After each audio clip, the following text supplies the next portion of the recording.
organizer for the invitation and for the marvelous organization of all this week. I imagine it must be a lot of work, so thanks very much to all of them. So indeed, I will be speaking about spectral signature of oscillating slender tori, and the results I am going to present were obtained with a few people listed here, some of whom are in this audience: Odin Straub, Gabriel Torek, and Pavel Bakara. Unfortunately, Marek is not with us. So the motivation of this work is in the same field as Li Shui's talk, so it's still about trying to understand and proposing a model of high-frequency quasi-periodic oscillations of black hole binaries, and more precisely trying to understand the multiple peaks that some sources exhibit with these integral ratios. So, Li Shui has explained all this and put some observation, which is good because I didn't do the same. So now you know what I'm speaking about, and there were plenty of talks this week about this effects. So when you see frequencies, multi-peaks of frequencies with integral ratio, it's tempting to speak about oscillations. And now we know, thanks to a previous speaker, that in order to have something that you can observe or hear, you don't need only the guitar string, but also a resonant cavity. And for us, the resonant cavity will be a slender tori around a Kerr black hole. So the question I will try to answer, or to give partial answer to during this talk, are the following. First, what does the power spectrum density of an oscillating torus look like? And also how to compute it in a simple and fast way, if it's ever possible. So this work was motivated by a series of works over the past 10 to 15 years, and the first model that tried to explain this multiple peak behavior, and particularly the 3-to-2 resonance, was this so-called resonance model by Abramovich and Kluzniak and Abramovich in 2001. So the idea of this model, as probably most of you already know, is that the 3-to-2 resonance is due to the resonance of oscillation modes in an accretion structure around the black hole. So you can imagine a particle moving circularly along a Keplerian orbit around the black hole. If you perturb it a little bit in the radial direction, it will be oscillating like this around its initial trajectory at some pulsation omega r, and if you perturb it in the vertical direction, it will have the same kind of oscillation in along the z-axis. So what is nice is that these two pulsations that are called epicyclic frequencies are known analytically in the Kerr metric, and if you can constrain both of them, you can derive the radius and the spin of the radius of your particle here, and the spin of the black hole, which was done in this paper. Okay, so this was the first step of this kind of model, and this resonance model was developed in the following years, and the idea was to try to apply this to a real accretion structure. And so people have been interested to use the Polish donuts. So a few words have been said about these Polish donuts in previous talks, which were introduced by Marek Abramovich and collaborators many years ago now. So Polish donuts are this geometrically thick structure that you can see on this picture. And the first work that tried to determine what an oscillating torus would look like was done by Michał Bursa and collaborator about 10 years ago. But in this work they considered a simple sinusoidal oscillation of a torus in the radial and vertical direction. And what is interesting and what motivated our current work is that in the following years, Omer Bless and collaborator and Odin Straub and Eva Shankova derived the actual oscillation modes, derived analytically, precisely, these oscillation modes of an oscillating Polish donuts. So the question was to try to redo this kind of work that was done by Bursa et al., but with the realistic oscillation modes of a Polish donut. So what is the interest of considering Polish donuts? It is that this model is completely analytic. You know all quantities that you can think of analytically inside the torus. So this is very nice because it allows to, first of all, it allows to make quite easy interpretation of what you see, at least probably easier than with numerical simulation, and it allows very fast computation, much, much faster than what you can get when resorting to a numerical simulation. So the other way that was also followed was to perform numerical simulation of this kind of accretion tori, and I've listed a few of the authors that contributed to this analysis. So I won't speak about numerical simulations anymore during this talk, and I will focus on this analytic Polish donut model. Okay, so this figure is taken from the paper by Omer Bless and collaborators in 2006. So it shows how a slender torus around a Kerr black hole is oscillating. So these are the lowest order oscillation modes of the torus. So what you see here is a cross-section of the torus. So you must imagine the torus being continued in a circle around the black hole. So all cross-section moving in this way. So the two first ones here are the epicyclic radial and vertical oscillation that I've already spoken about, and that were used by Abramovich and Kluzniak in 2001. And you see that when you go to higher orders, you find really more complicated modes. This one is called the X modes for obvious reason when you see the velocity fields. And these two modes are called the breathing modes. So first remark that I want to make at this point is that there is a difference that will be important in the following between all these modes, is that some of them lead to a constant emitting area of the torus, and some of them lead to a varying emitting area. So for instance, these two guys here at the top right lead to a constant emitting area. Here you just have your torus going up and down, the emitting area stays the same. But when you consider breathing mode or radial oscillations, the emitting area of the torus is evolving with time. So this will be important in the following, and I will come back to this. So thanks to this work and to the follow-up of this work made by Straub and Shankova 3 years later, we are able to investigate the observable signature of an oscillating Polish donut. So that's what we have been trying to do. So in order to be able to do this, we must know typically three quantities. So we are interested in investigating the observable appearance of this Polish donut. So to do so, we have used a ray tracing code. So we have been shooting photons from a distant observer towards the oscillating torus. And in order to be able to compute images, we must know three things typically. Where is the surface of the torus at any time?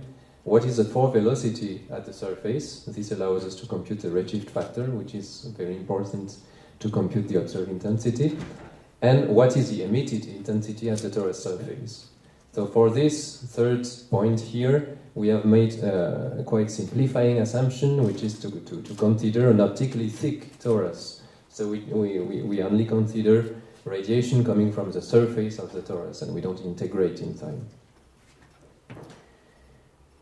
So this slide explains how these three quantities are known. So in order to know where the surface of the torus lies, we have used formalisms that were developed by Abramovich and collaborators in 2006, which is to introduce a function f that we call the surface function, because it has a nice property that it's exactly zero at the surface of the torus.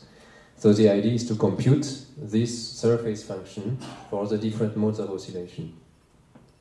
So I don't go here into the details, but just to give you an idea, a feeling of how it looks, for the different oscillation of the torus, the perturbed surface function is just equal to the equilibrium surface function, so the surface function of the torus without any perturbation, plus some perturbation to this function. And the thing is that this perturbation can be derived analytically. So this was done by Straub and Strankova 2009, and in fact maybe some people here are already familiar with this W function, because it's exactly the same W function that was used by Papalouzo and Pringle in 1984 in their famous paper on torus instability.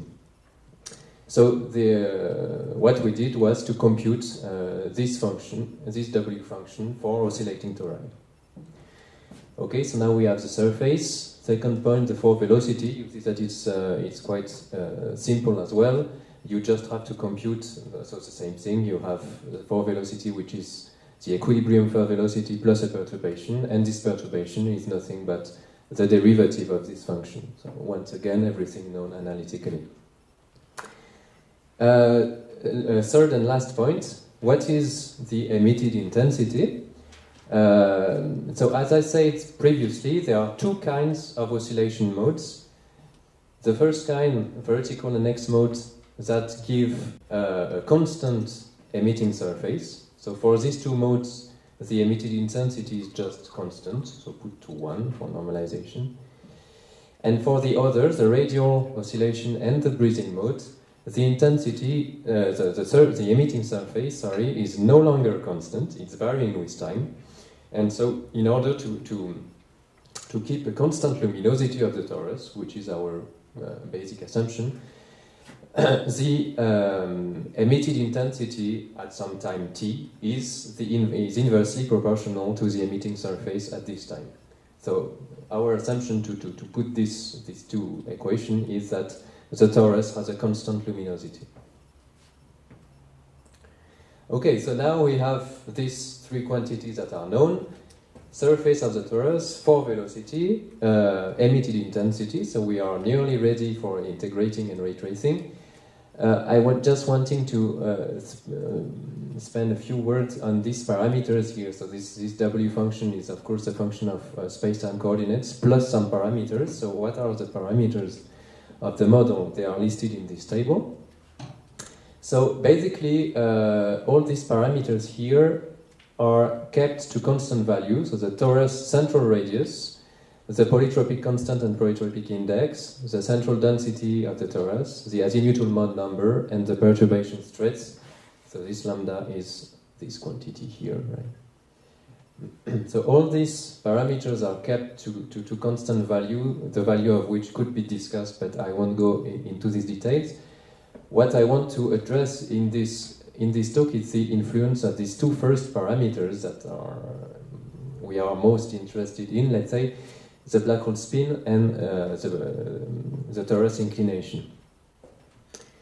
So now we are ready for computing images, light curves, and spectra for various inclinations and spins. Okay, so here I want to show you two movies of how all this looks like. So before playing the movie, if they can play at all, I just want to spend a few words on this kind of relativistic images, because I don't know if everybody in the audience is accustomed to this kind of images. So this is the image of a slender torus around a Schwarzschild black hole. And so this image is typically constituted of three parts. So here is the torus primary image. So all these pixels here are made from photons that go, let's say, directly in a straight line, bent of course, but let's say nearly straight geodesics from the torus to the observer. And on the contrary, here you have the secondary image, if it works, the secondary image here that are made by photons that go around the black hole before going to the observer. So what you see here is the part of the torus that is below the torus. In fact, of course, in Newtonian physics, you would not at all see this kind of things here. And if you look, probably you don't see it at all because it's very, very thin. Here, there is a very thin ring of illuminated pixel, which is a silhouette of the black hole. These things that Event Horizon Telescope people want to measure. Okay, so now I will try to show the movie. So these two movies show oscillating Polish donuts submitted to the two breathing modes that we call minus and plus modes. And you will see that depending on the mode, so here is minus mode and here is plus mode, so you see that very different things happen due to the different kind of oscillation the torus is submitted to. And so I've not shown so many movies because it would probably take a little bit too much time. But this slide is just showing how much things are differing when you consider different oscillation modes. But I could be showing the same kind of thing for different inclination of different spins, and there are very clear differences when you change these parameters as well. So now I come to the last couple of slides that I want to spend some time on, which is the actual power spectral density of the oscillating torus. So these three panels show the power spectra of the oscillating slender torus in the Schwarzschild metric. Okay, so for the time being, the black hole is not rotating, and the inclination parameter is evolving in the three panel. Here is face on view, here is middle inclination, 45 degree, and here is edge on view. Okay, so we are moving from face on to edge on. So the different colors are coding for different modes, different oscillation modes. So I don't know if you can see it, but I won't go in the details of all these power spectra. So the only thing that I want to stress here is that it's quite clear that at least some of the modes are evolving a lot depending on the inclination parameter. For instance, if you focus on the blue peaks that are due to the breathing modes, minus and plus modes here, you see, for instance, if you focus on the minus mode, so it's multiplied by 0.1, so it's very, very powerful at a small inclination, at face on view, and on the contrary, it's very quenched when the inclination is close to edge on. So we see that these parameters that you can only see when you use ray tracing, because this you don't see when you stay in the local physics, let's say, this inclination parameter has a dramatic effect on the power spectrum. So the second parameter that we were interested in is the spin parameter. So this is Schwarzschild, the black hole is not rotating. Now let's switch to maximal care, and this is what we get. So I will be switching a little bit between these two slides. Once again, I won't go into the details of all the peaks, but just to convince you that things are really changing a lot when you change the spin parameter. And in particular, once again, you see that the breathing mode are particularly sensible to the spin parameter. Okay, so what would be my conclusion from this from all these power spectra? The first thing that I want to stress, I've already said this, that these two parameters that we have been interested in, the inclination parameter and the spin, have a clear impact on the observed spectrum that you get when you ray trace your oscillating torus. The second thing is that if you change both inclination but particularly spin, the dominating modes are evolving a lot. You see that depending on the value of your parameters, inclination and spin, it's not always the same modes that lead to the maximum power. So I think this also is interesting. In particular, if we want to come back to the motivation of this work, which was to try to give some explanation of this 2 to 3 resonance. So if I come to if I may spend some words on other works that have investigating this oscillating torus.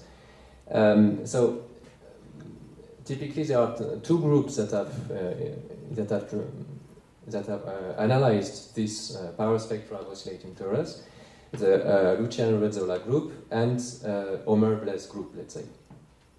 And these people have obtained 2 to 3 resonance for. So in the case of the Rezzola group, if I'm correct, they obtain 2-to-3 resonance between the radial epicyclic oscillation and one of the two breathing modes, and the Homer-Bless group obtain the 2-to-3 resonance between the vertical oscillation and one of the breathing modes. I don't exactly remember which one. And if we come back to the original model of Abramovich and Kluzniak, the 2-to-3 resonance was obtained between the vertical and radial epicyclic oscillations. So what is interesting is that we see that when we ray trace in this model, the typical power of the radial oscillation, which is here in black, and the vertical that is in black with not solid, yeah, I forgot the word, sorry. It's even not possible to see it because it's so small power. So I think this is interesting because if you want to have a resonance between modes that have so different powers due to the fact that the apparent area that you see is so much different in this various modes, I think this leads to questions. Is it possible to propose that the 2-to-3 resonance would be due to a resonance between this peak and this peak, for instance, that are indeed in nearly 2-to-3 resonance, but the power are so different. So this I would be interested to discuss maybe both with theorists and with observers, because I don't know if observers do see this kind of very different value of powers between the two peaks in the QPOs. Okay, so I won't say more about this. So yeah, this was my conclusion, more or less, that I just made. And so for the future, I think that now we are in need to compare the analytical results that have just been presented and the GRMHD simulation of oscillating torus that have been obtained by different groups. So I think the interest would be, from the point of view of the analytical people, would be to know which of these modes is the most likely to be excited, because here I just excite all of them with the same strength, but probably all these modes will not be excited at the same strength, and maybe some of them will be damped by some mechanism. So for this we are in need of comparison. And also the interest of developing in parallel with the numerical work this analytical model is that if the two were at some point able to agree more or less on what happens, then of course when we would come to fitting to data, which is of course the goal in the I hope not too far future, the analytical model would be of course very interesting because it allows to make so much faster computations. Okay, so if you are interested, you can have a look to this paper, which would be an AstroPH, hopefully in something like a few weeks. Thanks for your attention.